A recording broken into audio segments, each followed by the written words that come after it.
انتہائی قابل احترام علماء کرام، ذی وقار سامعین، آج کی اس عظیم الشان کانفرنس میں علم، عمل، تقوی ہر لحاظ سے مجھ سے بہتر جلیل القدر علماء کرام فضلاء عظام اپنے اپنے جواہر پارے آپ احباب کی خدمت میں پیش فرما چکے۔ حقیقتاً میری حیثیت ان ذی قدر اہل علم کے مقابلے میں ایک معمولی طالب علم کی سی ہے۔ مجھے اپنی کم علمی کا بھی اعتراف ہے، کم مائگی کا بھی احساس ہے، تاہم حکم کی تعمیل کرتے ہوئے میں بھی چند معروضات باوجود رات کا طویل حصہ گزرنے کے آپ کی خدمت میں عرض کروں گا، اس ارادے کے ساتھ شاید اللہ کریم ہمارا سننا سنانا قبول و منظور فرما کر ہماری آخرت کی نجات کا ذریعہ بنا دے۔ ایسے مواقع زندگی میں بار بار آیا نہیں کرتے۔ توجہ سے میری معروضات سنیے گا، ممکن ہے آئندہ ملاقات شاید آپ کی اور میری حشر کے میدان میں ہو۔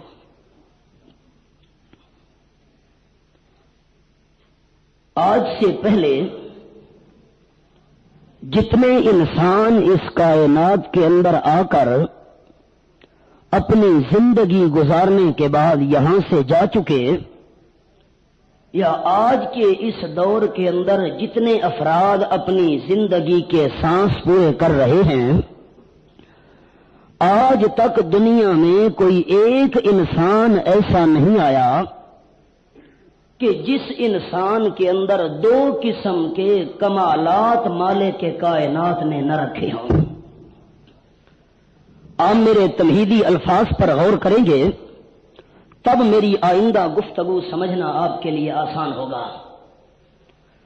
ہر انسان کے اندر دو قسم کے کمالات، کوئی بھی ہو، چاہے وہ دائرہ اسلام کے اندر داخل ہوا ہے یا دائرہ اسلام میں داخل نہیں ہوا، ایمان کا دعویٰ کرنے والا فرد ہے یا دین اسلام کا دعوے دار نہیں، آج سے پہلے گزر چکا یا آج کے دور کے اندر زندہ موجود ہے، ایک کمال انسان میں وہ ہے کہ جس کمال کو تعبیر کیا جاتا ہے وہ بھی کمال سے، کہ جس مقام اور کمال کے حاصل کرنے میں انسان کی اپنی محنت کا کوئی دخل نہیں ہوتا۔ انسان کوشش کرے، انسان محنت کرے، انسان دن رات اپنی سعی پہم کرے اور یہ چاہے کہ اپنی محنت کی وجہ سے مجھے وہ کمال اور مقام مل جائے، اپنی کوشش کے ساتھ وہ مقام اللہ کریم کسی کو عطا نہیں کرتا، اس مقام اور کمال کا نام ہے وہ بھی کمال، جو صرف اور صرف مالک کے کائنات کے فضل و کرم سے نصیب ہو جائے۔ مثال کے طور پر اگر آپ یہ سوال کریں کہ وہ کون سا کمال ہے جو وہ بھی ہے، تو ایک مثال وہ بھی کمال کی ہے، مقام نبوت۔ اگر کوئی انسان یہ کہے کہ میں نیک اعمال زیادہ کروں اور مجھے مقام نبوت مل جائے، میرے اندر پرہیزگاری زیادہ ہو اور مجھے مقام نبوت مل جائے، میں اللہ کریم کے دربار میں سب سے زیادہ قرب حاصل کروں اور مقام نبوت مجھے نصیب ہو جائے، اپنے اعمال کے ذریعے، اپنی نیکیوں کے ذریعے، اپنے رب العالمین کی رضا کی خاطر کیے جانے والے افعال خیر کے ذریعے، خلاصہ کیا نکلا، اپنی محنت کے ذریعے انسان مقام نبوت پر پہنچ سکتا۔ اس مقام کا نام ہے وہ بھی مقام، وہ بھی کمال۔ اور دوسرا کمال جو انسان کے اندر مالک کائنات نے رکھا ہے، اس کمال کا نام ہے کسبی کمال۔ کسبی مقام کہ جو انسان اپنی محنت کے ذریعے حاصل کرے. مثال کے طور پر اگر کوئی انسان یہ خواہش کرے کہ میں مقام ولایت پر فائز ہو جاؤں، جتنا زیادہ تقوی اختیار کرے گا، امام الانبیاء صلی اللہ علیہ وسلم کی سنت کو اپنائے گا، رب العالمین کی در کو دل کے اندر رکھتے ہوئے اللہ کی نافرمانیوں سے بچنے کی کوشش کرے گا، ممکن ہے ایک انسان ولی بن جائے. ولی بننا اپنے نیک اعمال کے ذریعے ممکن ہے. اگر کوئی انسان یہ چاہے کہ مجھے شہادت والا کمال مل جائے تو انسان اللہ کے راستے میں گردن کٹا کر شہادت والا مقام بھی حاصل کر سکتا ہے. اور اگر کوئی انسان یہ تمنا رکھے کہ میں صدیقین کی جماعت میں شامل ہو جاؤں تو صدیقین کی جماعت میں شامل ہونا بھی ممکن ہے. شہادت والا کمال، ولایت والا کمال یا صداقت والا کمال انسان اپنی محنت سے حاصل کر سکتا ہے. اس کمال کا نام ہے کسبی کمال. نبوت والے کمال کا نام ہے وہبی کمال. اگلا میرا جملہ احباب توجہ سے سنیے گا، دل کی تختیوں پہ لکھ لینا. انسان کے اندر وہبی کمال ہو یا انسان کے اندر کسبی کمال ہو، رب کعبہ کی قسم میرا عقیدہ ذمہ داری کے ساتھ بات کر رہا ہوں، آج سے پہلے جتنے انسان گزر چکے یا آج کے دور میں جتنے انسان موجود ہیں یا قیامت تک جتنے انسان آئیں گے، رب العالمین بہتر جانتا ہے. جس انسان میں وہبی کمال اللہ نے رکھا یا کسبی کمال رکھا، میرے جملے پر توجہ، اگر تمام کائنات کے انسانوں کے وہبی اور کسبی کمال اکٹھے کیے جائیں، امام الانبیاء کے وہبی کمال کا بھی مقابلہ نہیں، کسبی کمال کا بھی مقابلہ.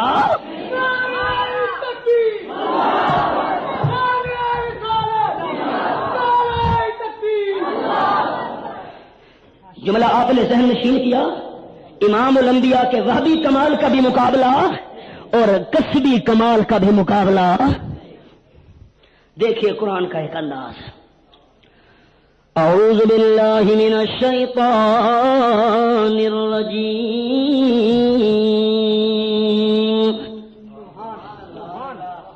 بسم اللہ الرحمن الرحیم.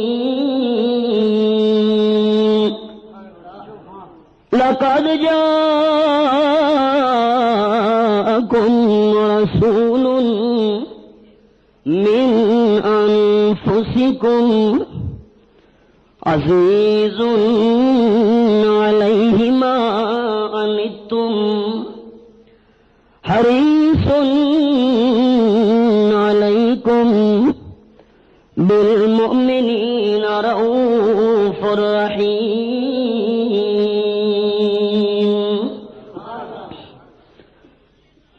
آیت نمبر 128، سورت کا نام التوبہ، 11واں پارہ میرے سامنے کھلا ہوا ہے.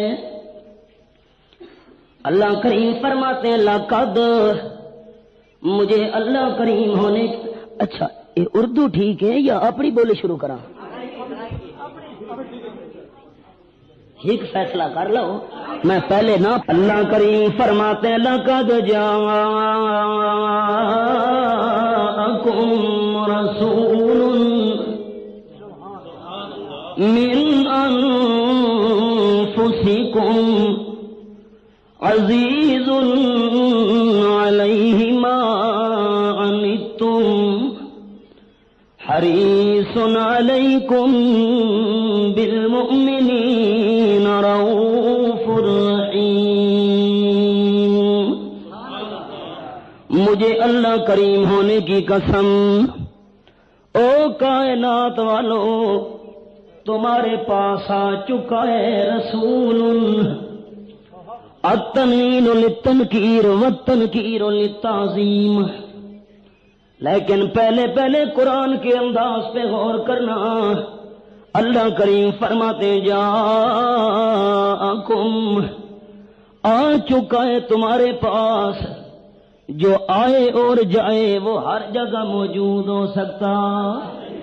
حاضر ناظر والا جھگڑا بھی ختم، میں نے رب العالمین کے قرآن کو دیکھا، پہلی سورت کا نام سورۃ الفاتحہ، میں سورۃ الفاتحہ کی تلاوت کرنے لگا، سب سے پہلے مجھے نظر آیا سورۃ الفاتحہ مکیۃ، آپ صلی اللہ علیہ وسلم مکہ مکرمہ میں تھے، سورہ فاتحہ نازل ہوئی، مکی سورت ہے، سورۃ البقرہ کی تلاوت شروع کی، سورۃ البقرہ مدنیۃ، امام الانبیاء صلی اللہ علیہ وسلم مدینہ طیبہ تشریف لے گئے، سورۃ البقرہ نازل ہوئی تو مدنی سورت، قرآن کی کچھ صورتیں مدنی، قرآن کی کچھ صورتیں مکی، اگر آپ ہر جگہ موجود ہوتے تو مکی اور مدنی صورتوں کا فرق نہ ہوتا۔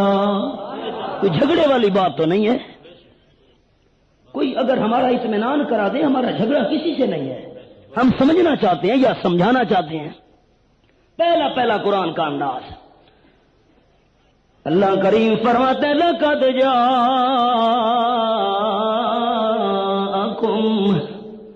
رَسُولٌ مِّنْ أَنفُسِكُمْ، قرآن کا اور انداز بھی آپ کو دکھاتا جاؤں۔ یہ میرے سامنے سورۃ الانفال کھلی ہوئی ہے، نامہ پارا میرے سامنے، اور رب العالمین کی لاریب کتاب، یہ نامہ پارا سورۃ الانفال اور آیت نمبر 30، اللہ فرماتے وَإِذْ يَمْكُرُ بِكَ الَّذِينَ كَفَرُوا لِيُثْبِتُوكَ أَوْ يَقْتُلُوكَ أَوْ يُخْرِجُوكَ وَيَمْكُرُونَ وَيَمْكُرُ اللَّهُ وَاللَّهُ خَيْرُ الْمَاكِرِينَ۔ مکے کے کافروں نے تدبیریں کی، آپ صلی اللہ علیہ وسلم کے خلاف منصوبے بنائے، اللہ کریم کتنے منصوبے، فرمایا پہلا ان کا منصوبہ لِيُثْبِتُوكَ کہ آمنہ کے لال کو قید کر دو، دوسرا منصوبہ او یقتلوک یا اللہ کے محبوب کو شہید کر دو، تیسرا منصوبہ او یخرجوک یا اللہ کے محبوب کو مکہ مکرمہ سے نکال دو۔ تین منصوبوں کا اللہ کریم نے ذکر کیا۔ پہلا منصوبہ قید کر دو، جو ہر جگہ حاضر ناظر ہو اسے قید کرنے کے مشورے کرنے کی ضرورت۔ دوسرا انداز او یقتلوک، میرے محبوب آپ کے قتل کی بھی سازش کی گئی، جو نور کا بنا ہوا ہو اس کو قتل کے منصوبے بنانے کی ضرورت۔ اس کے لیے کیا ضرورت ہے؟ یہ قتل کے منصوبے بنائے جاتے، کیونکہ جو نور کا بنا ہوا ہو اسے قتل کوئی کر سکتا۔ نمبر 3 او یخرجوک، میرے محبوب یہ بھی انہوں نے منصوبہ بنایا کہ اللہ کے محبوب کو مکہ مکرمہ سے نکال دو، جو ہر جگہ موجود ہو اسے شہر سے بھی کوئی نکال سکتا۔ قرآن میرے سامنے ہے، پہلے بھی عرض کیا کرتا ہوں، مستقل سننے والے احباب کو یاد ہوگا، سادہ کم قرآن نو پڑھنا، کوئی منے یا نہ منے، سادہ کم قرآن نو پڑھنا، کوئی منے یا نہ منے، دوئے جہانیاں ماریا جاسی، جرا حد قرآن دی بھنے، فرمایا وَيَمْكُرُونَ وَيَمْكُرُ اللَّهُ وَاللَّهُ خَيْرُ الْمَاكِرِينَ۔ وہ اپنی سازشیں کر رہے تھے اور میں رب العالمین ان کے سارے منصوبوں کو فیل کرنے کا فیصلہ کر چکا تھا۔ افعال قلوب کی نسبت اللہ کریم کی طرف و فعل کا نتیجہ مراد ہوتا ہے یمکر اللہ واللہ خیر الماکرین۔ رب العالمین جیسی بہتر تدبیریں کوئی نہیں کر سکتا۔ عرض کر رہا تھا، اللہ فرماتے جاءکم، تمہارے پاس آ چکا ہے، جو حاضر ناظر ہو اسے آنے کی ضرورت۔ ایک انداز مکی مدنی صورتوں والا فرق آپ کو سنایا اور سورت انفال کا بھی مقام سنایا اور سورت کا انداز بھی سنتے جائیے. رب العالمین کی لا ریب کتاب اللہ تیرے سمجھانے میں قربان جاؤں. مالک کائنات فرماتے ہیں الا تنصروه فقد نصره الله اذ اخرجه الذين كفروا ثاني اثنين اذ هما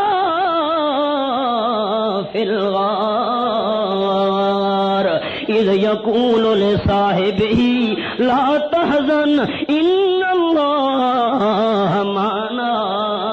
رب العالمین فرماتے ہیں اے اسلام کا دعویٰ کرنے والوں، اگر تم میرے محبوب کی مدد نہیں کرو گے تو میں اللہ کریم محتاج نہیں ہوں کہ تمہارے ذریعے مدد کرواؤں. فقد نصرہ اللہ، میں اللہ کریم تو پہلے بھی اپنے محبوب کی مدد کرتا رہتا ہوں اور مدد کر چکا ہوں. کب کر چکا ہوں؟ اذ اخرجہ الذین کفروا، جب میرے محبوب کو مکے کے کافروں نے شہر سے نکال دیا تھا. جو ہر جگہ موجود ہو اسے نکال کوئی سکتا. قرآن پاک میرے سامنے اور آگے اللہ فرماتے ہیں وہ وقت بھی یاد کرنے کے قابل اذ ہما فی الغار، جب حضرت صدیق رضی اللہ تعالیٰ عنہ اور اللہ کے محبوب دونوں غار میں تھے، دونوں غار میں تھے. اذ ہما فی الغار، دونوں غار میں تھے. غار میں تھے تو باہر نہیں تھے. ہر جگہ حاضر ناظر ہوتے تو پھر اذ ہما فی الغار کا کیا مطلب؟ ہر جگہ موجود ہونا کس کی صفت ہے؟ یوں یقین نہ آئے نا میرے دعوے پر، اللہ کریم کے قرآن کا انداز سنیے. اور رب العالمین کی لا ریب کتاب میرے سامنے 28واں پارہ، یہ میرے سامنے 28واں پارہ کھلا ہوا ہے. مالک کائنات کی لا ریب کتاب اور سورت کا نام سورت مجادلہ، آیت نمبر 7 28واں پارہ. فرمایا علم تر ان اللہ یعلم ما فی السماوات وما فی الارض ما یکون من نجوى ثلاثة الا رابعهم ولا خمسة إلا هو سادسهم ولا أدنى من ذلك ولا أكثر إلا هو معهم أينما كانوا. او مخاطب، تجھے پتہ نہیں ہے آسمانوں میں جتنی مخلوق ہے اس کا بھی مکمل حال جاننے والا اللہ کریم ہے. زمین میں جتنی مخلوق بس رہی ہے اس کا بھی تفصیلی حال جاننے والا اللہ کریم ہے. اگر 3 بندے مشورہ کر رہے ہو چوتھا اللہ کریم ساتھ ہوتا ہے. اگر 5 بندے آپس میں کوئی صلاح کر رہے ہو چھٹا اللہ کریم ہوتا ہے. اللہ 5 6 والی بات ہے، 3 4 والی بات ہے. فرمایا نہیں نہیں، ولا ادنا من ذالک ولا اکثر، اگر بندے کم ہو یا بندے اس سے زیادہ ہو الا هو معهم اینما کانوا، جہاں بھی موجود ہو اللہ کریم ساتھ ہے.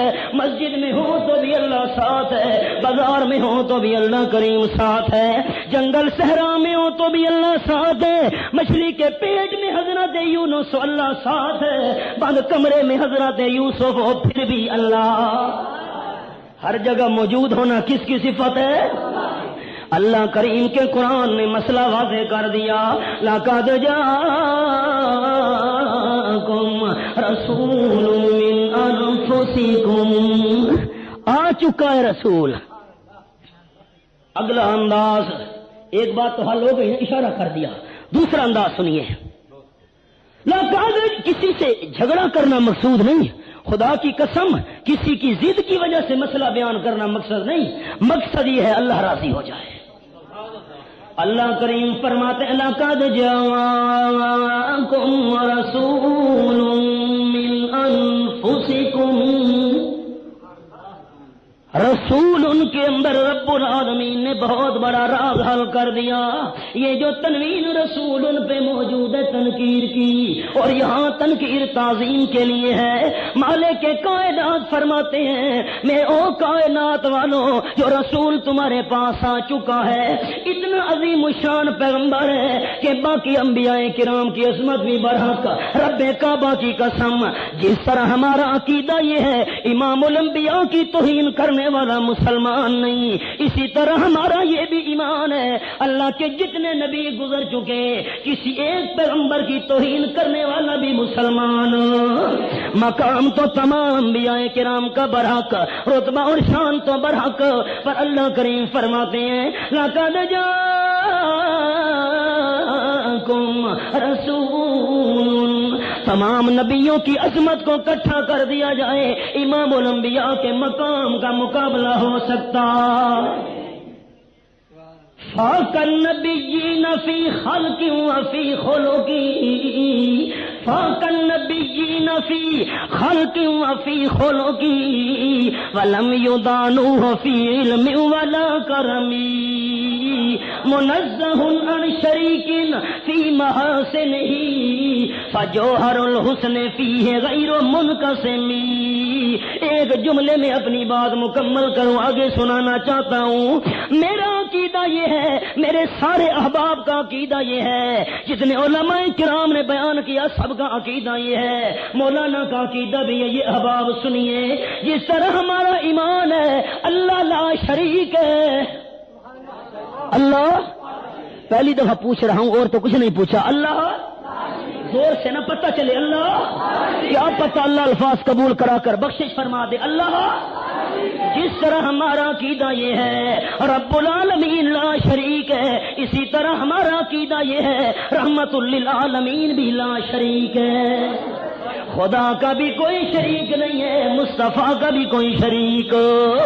اشارے میں عرض کر رہا ہوں، تفصیل نہیں، لیکن فرق یاد رکھنا. خدا اپنی خدائی میں لا شریک ہے، اللہ مشکل کشا ہونے میں لا شریک ہے، رب العالمین داتا ہونے میں لا شریک ہے، حاجت روا ہونے میں لا شریک ہے، سمیع بصیر قدیر ہونے میں لا شریک ہے، اور آمنہ کے لال صلی اللہ علیہ وسلم کردار میں لا شریک ہے، اخلاق میں لا شریک ہے، حسن و جمال میں لا شریک ہے. ساری کائنات کے حسینوں کا حسن اکٹھا کرو، اللہ کے محبوب کے حسن و جمال کا مقابلہ. اللہ نے ایک تنوین میں مسئلہ حل کر دیا. لقد جاءکم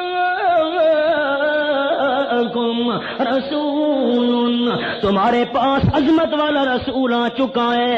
رب کعبہ کی قسم جو آمنہ کے لال کی عظمت کو نہ مانے وہ بندہ قرآن کو نہیں مانتا، اور جو بندہ قرآن کو نہ مانے اسے مسلمان کہلوانے کا بھی حق. کون بد نصیب ہے جو امام الانبیاء کی عظمت کا انکار کرے. پراپیگنڈا کرنا آسان ہے، حقائق کا سامنا کرنا مشکل ہے.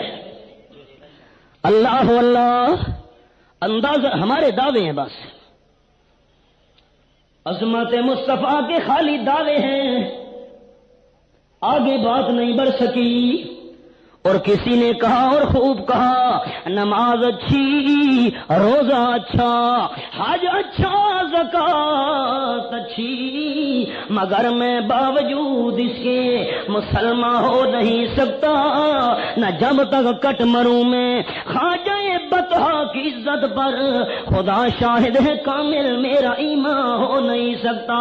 ہمارے خالی دعوے رہ گئے ہیں. اور صحابہ کرام کو اللہ کریم نے جو عظمت عطا کی اس لیے کہ ان کے دل کے اندر اللہ کے محبوب کی حقیقی عظمت موجود تھی. اندازہ لگائیے، حدیث پاک میں آیا ہے آپ صلی اللہ علیہ وسلم اپنے گھر سے باہر تشریف لانے لگے، چھوٹے چھوٹے معصوم بچے نظر آئے راستے میں کھیل رہے تھے. امام الانبیاء صلی اللہ علیہ وسلم کو آتے ہوئے دیکھا تو سارے بچے بھاگ پڑے. آپ حیران ہو گئے، یہ مجھے دیکھ کر بچوں نے کیوں بھاگنا شروع کر دیا؟ اللہ کے محبوب تیز قدموں سے چلے. ایک بچہ بھاگنا چاہتا تھا، اللہ کے محبوب نے اس کے سر پہ ہاتھ رکھ دیا، بچے کو پکڑ لیا، کھڑا ہو گیا۔ امام الانبیاء صلی اللہ علیہ وسلم نے فرمایا بیٹا یہ بتا کیا کر رہے تھے؟ اب وہ بچہ معصوم کانپنے لگا، زبان سے آواز نہیں نکل رہی ہے۔ آپ صلی اللہ علیہ وسلم تسلیاں دے رہے ہیں، بیٹا کیا بات ہے؟ مجھے دیکھ کر تم نے بھاگنا کیوں شروع کر دیا؟ معصوم بچے نے کانپتے کانپتے جواب دیا، اللہ کے حبیب صلی اللہ علیہ وسلم ہم آپ کو دیکھ کر اس لیے بھاگنے لگے، باقی بچے تو دوڑ گئے، میں کمزور بھاگنا چاہتا تھا لیکن بھاگ نہ سکا، پکڑا گیا۔ اصل ڈر مجھے یہ پیدا ہو گیا کہ سارے بچوں کو میں نے اکٹھا کر لیا گلی اور محلے کے اندر، اور ان کا مجمع بنانے کے بعد ان کے سامنے کھڑا ہو کے میں نے کہا تم توجہ سے سنو، میں حضرت بلال رضی اللہ تعالیٰ عنہ کی تمہیں نقل سنانا چاہتا ہوں۔ ڈر اس لیے رہا تھا کہ میں حضرت بلال کی اذان کی نقل کر رہا تھا۔ اللہ کے محبوب صلی اللہ علیہ وسلم نے ناراض ہونے کے بجائے بڑی شفقت سے فرمایا اے معصوم بیٹے، حضرت بلال والی اذان کی نقل مجھے بھی سنا۔ نقل؟ ہاں نقل نہیں کر رہے تھے جی آپ، بڑی میٹھے انداز میں فرمایا وہ نقل مجھے بھی سنا۔ اب معصوم بچہ کانپتا بھی ہے، ڈرتا بھی ہے، کیسے نقل سناؤں؟ حدیث پاک میں آیا ہے آپ نے جب شفقت کے ساتھ بار بار کہا بیٹے سنا، کیسے حضرت بلال کی اذان کی نقل کر رہے تھے، معصوم ابو محذورہ نے حضرت بلال کی اذان کی نقل شروع کر دی، کہتا ہے اللہ اکبر۔ معصوم بچہ اپنے میٹھے انداز میں نقل سنا رہا ہے، اللہ اکبر اللہ اکبر۔ احباب فرشتے نوٹ کر رہے ہیں آپ کا جواب، دل کی کھڑکیاں کھول کے سنیے اور ذوق و شوق کے ساتھ جواب آنا چاہیے۔ معصوم بچے نے حضرت بلال کی اذان کی نقل شروع کی اور سب سے پہلے بچے نے کہا اللہ اکبر۔ کیا کہا؟ مزہ نہیں آیا؟ کیا کہا؟ اور اونچا کیا کہا؟ اب ذرا تم توجہ سے میرا سننا، الفاظ میرے دل کی تختیوں پہ نقش کر لینا۔ یہ جو بچہ حضرت بلال کی اذان کی نقل سنا رہا ہے مسلمانوں کا بچہ بھی نہیں تھا، امام الانبیاء صلی اللہ علیہ وسلم کے دشمنوں کا بیٹا تھا، امام الانبیاء کے راستے میں کانٹے بچھانے والوں کا بچہ تھا، لیکن حضرت بلال کی اذان جب سنانے لگا تو سب سے پہلے کہا اللہ اکبر۔ جملہ توجہ سے سنیے، آپ صلی اللہ علیہ وسلم کے دشمنوں کے بچے کو بھی پتا تھا کہ اذان شروع ہوتی ہے۔ نہیں سمجھ نہیں آئی؟ نہیں آئی۔ کافروں کے بچے کو بھی پتا تھا کہ اذان شروع ہوتی ہے۔ سمجھ نہیں آئی؟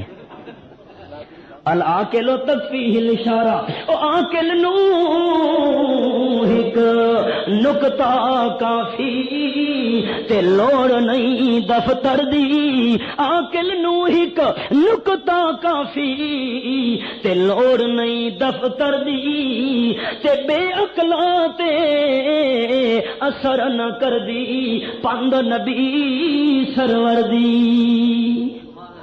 کافروں کے بچے کو بھی پتا تھا کہ اذان شروع ہوتی ہے۔ تو کوئی پاکستانی سے ہو گیا کہ بچے ٹھہر صلاۃ نہیں پڑھنی، یہ مشورہ ضرور پاکستانی جاگتے پہ ہو کہ سہ گئے ہو۔ امام الانبیاء صلی اللہ علیہ وسلم نے فرمایا شاباش بیٹے۔ ابو معذورہ معصوم نے نقل سنانا شروع کر دی، اللہ اکبر، 4 مرتبہ اللہ اکبر کہا، شاباش شاباش بیٹے آگے سنا۔ معصوم بچے کے سر پہ ہاتھ رکھا ہوا ہے، حضرت بلال کی اذان کی نقل سنا رہا ہے۔ 2 مرتبہ معصوم نے آہستہ آہستہ کہا اشہد ان لا الہ الا اللہ، لیکن کہا بالکل آہستہ آہستہ۔ اللہ کے حبیب صلی اللہ علیہ وسلم وسلم نے فرمایا بیٹا آہستہ کہنے سے بات نہیں بنے گی، زور سے کہیں۔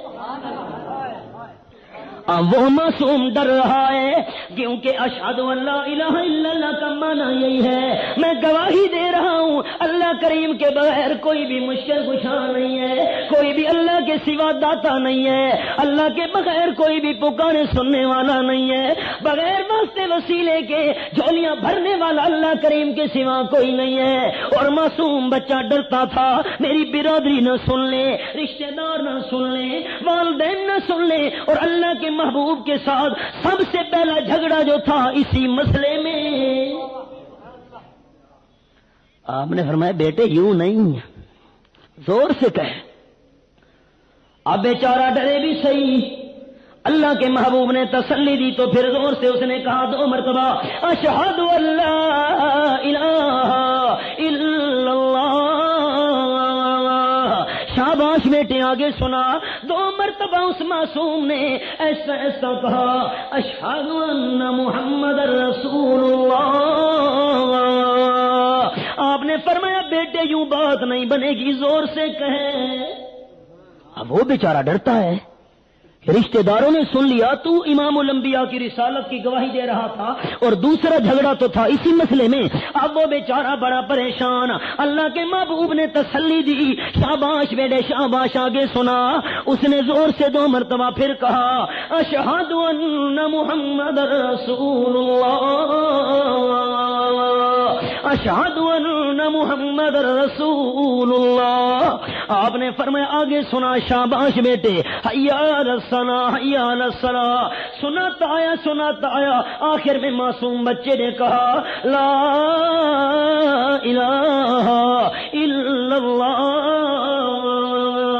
مسلمانوں کا بچہ بھی نہیں ہے، امام الانبیاء کے دشمنوں کا بچہ ہے، حضرت بلال کی اذان کی نقل سنا رہا ہے۔ اور جب نقل مکمل ہوئی اللہ کے محبوب کا دست مبارک بھی اس بچے کے سر کے اوپر تڑپ کے کہنے لگا اللہ کے حبیب صلی اللہ علیہ وسلم پہلے تو میری زبان سے نقل سنی تھی، اب میرے دل میں ایمان آ گیا، اب اصل بھی سن لو۔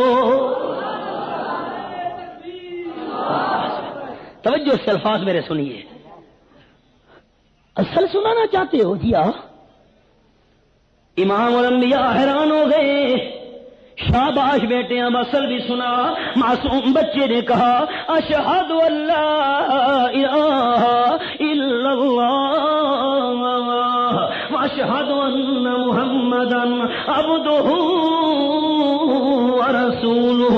عظمت کا تو اندازہ لگائیے، جب حضرت ابو بحذورہ رضی اللہ تعالیٰ عنہ یہی معصوم جب بڑا ہوا امام الانبیاء صلی اللہ علیہ وسلم کے سامنے چھوٹی عمر میں ایمان کا اقرار کرنے والا معصوم جب بھی اذان دینے کا وقت آتا، اگر یہی بچہ اذان دیتا بڑے ہونے کے بعد تو 2 مرتبہ حصہ کہتا تھا اشہد ان لا الہ الا اللہ، اور 2 مرتبہ زور سے کہتا تھا اشہد ان لا الہ الا اللہ، 2 مرتبہ آہستہ کہتا تھا اشہد ان محمد رسول اللہ، اور 2 مرتبہ زور سے کہتا تھا اشہد ان محمد رسول اللہ۔ ساتھی حیرانوں کے سوال کرتے تھے اے ابو محذورہ اذان میں 2 مرتبہ ہے اشہد ان لا الہ الا اللہ، تو 4 مرتبہ کیوں کہتا ہے؟ 2 مرتبہ حصہ اور 2 مرتبہ زور سے۔ اذان میں 2 دفعہ اشہد ان محمد رسول اللہ، تو 4 دفعہ کیوں کہتا ہے؟ آہستہ بھی اور زور سے بھی۔ حضرت ابو محذورہ کہتے تھے مجھے کچھ نہ کہو اس لیے میں 4 مرتبہ کہتا ہوں، میں نے بچپن میں جو آمنہ کے لال کو انداز سنایا تھا وہ انداز چھوڑنے کے لیے تیار